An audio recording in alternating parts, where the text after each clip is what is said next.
United Envisions 2026, and we have an opportunity to connect with another awesome organization. I am super excited to talk to the leader Dogs for the Blind. Barry is here with me.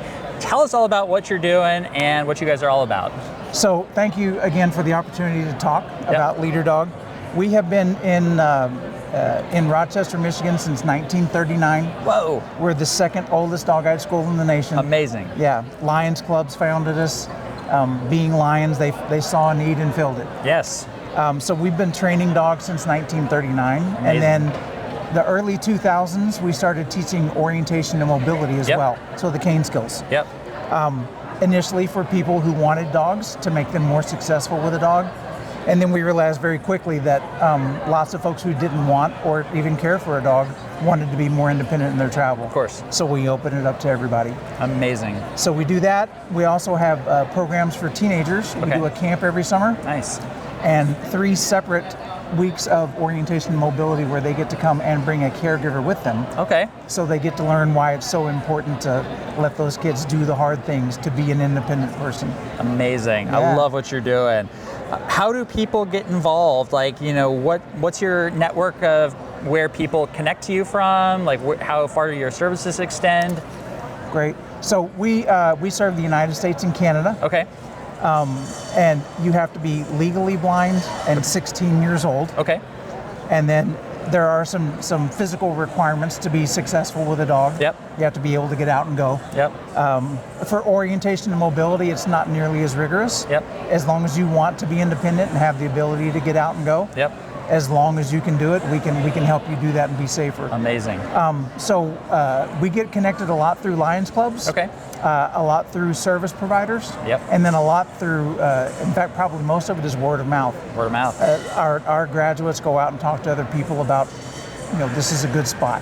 That's amazing. Well, that's what I want to help with is the word of mouth. You know, I have a 12-year-old son with RP. He's still independent and, you know, able to kind of take care of himself right now, but we're a fundraising organization. We're fighting for research to hope that he doesn't need a leader dog at some point. But right. Of course. We have a huge community of supporters who are affected by vision loss at varying stages, so we want to make sure that they know about all the resources in the community available to them and all the great people doing work in this space. Great. So what's the best way that people can find you, get connected, or if they want to go down the path of getting a leader dog, what's that process look like? So our website is leaderdog.org. Okay.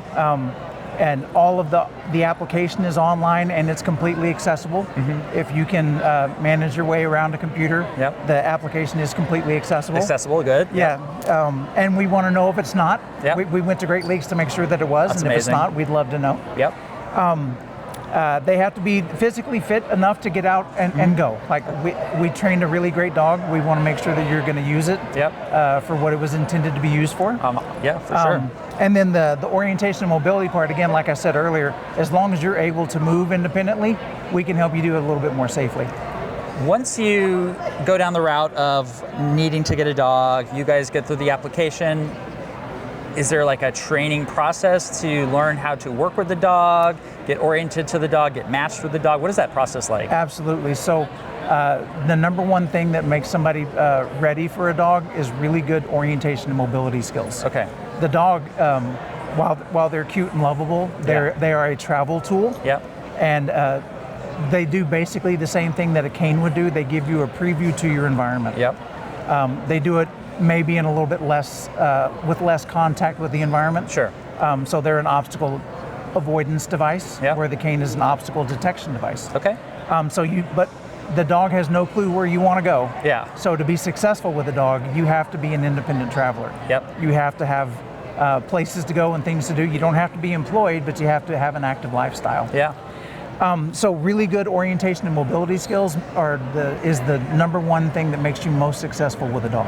That is so great to know. I actually did not know that myself, and you know, I'm in this space. I have a family member connected, affected by this. So that's actually really good knowledge to know and have out there, because you know, one of the things that we always kind of struggle with as a family, and I've had the same conversation with others, is like, he's doing okay now. Like, when do we start mobility training? Should we start mobility training? What does that process look like? And actually understanding that it not only affects like their own mobility, but like if you can't get around, like a guide dog won't help you, like, No. Yeah, the big myth is that the dog will just take you places. Yeah. The dog has no idea where your places are. Makes so much sense. You have to know how to get there. Makes a ton of sense. And then the dog will help you get there safely. In the same way that a cane would, you're still making all the decisions about where to go and what to do. Right. The dog is taught one simple command, or not a command, but one thing that they do is what's called intelligent disobedience. Okay. If I happen to make a mistake on a street crossing, on a decision on when to cross the street, if the dog determines that it's not safe, they will disobey that command. Yeah. So, pretty smart animal. They really are. I love dogs. Like, they just make me so happy. So speaking of dogs, tell me about this fine gentleman down here. Yeah, Rooster is what we call a canine ambassador. Okay. So Rooster was going to be a guide dog. He had a little trouble with stare training right at the end. And so we made him to be an ambassador. And so his job is to be social and to let people know that dogs are okay to be around and all that kind of stuff.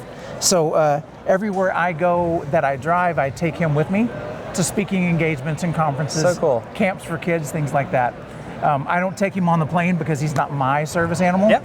And it wouldn't be right to do of course. that. So yeah. Tell me, what's the attrition rate for the training for the dogs? Like, how many that go into it actually make it through? About 30%. Okay, so it's like Navy SEAL training, basically. It is. Yeah. It is. It's Navy SEAL training for dogs. I love it. So around 30% of the dogs make it all the way through training. Okay. All of our dogs leave campus with a job. Yep. So whether they're a guide dog, maybe we trade with another agency that trains dogs to do other things. Okay. Sometimes they just get adopted out to the community. Yeah? Yeah. Oh, so cool. Yeah. Love what you're doing. Thank you very much. Well, it's great to meet Rooster. Great to meet you. I do have one final question, though, before we wrap up. This one is a goofy one. So our nonprofit, we do vehicle giveaway fundraisers as our primary fundraising mechanism. I am asking all the people I'm talking to, what would be your one dream vehicle that you would choose to host a fundraiser around? You can pick anything that you can think of. Oh, a Land Rover? A Land Rover. But not the ones that are on the road now. The one like Marlon Perkins used to in Wild Kingdom. Love it. Yeah, so, I would love classic. A classic Land Rover, restored. Yep, little resto mod Land Rover. Absolutely, I would love. Yeah, I think that'd be fantastic. Great choice. Well, we're taking a little poll. We're getting everybody's votes, and we're going to see what our community thinks at the end of all this. What the votes are. We're getting some great suggestions. So thank you for sharing that. Thank you. So how can people find you? What's your guys' website, social media, all that kind of stuff? Yeah, we're on Instagram. We're on Facebook at leaderdog.org. Okay. Or the website is leaderdog.org. Okay. One thing I failed to mention that I want to share, that all of our programs are completely free. Oh my gosh. We don't charge a thing unless you buy a T-shirt at the gift shop. We don't charge a dime. Amazing. That is completely free. That is so cool. I love that. Free service that's benefiting the community. So awesome. Well, check out Leader Dogs for the Blind. Awesome organization. We'll link all the little notes and how to connect with them. And thank you so much for chatting. And more than that, thank you for what you're doing for our community. Thank you. Yeah. Appreciate it. Yep.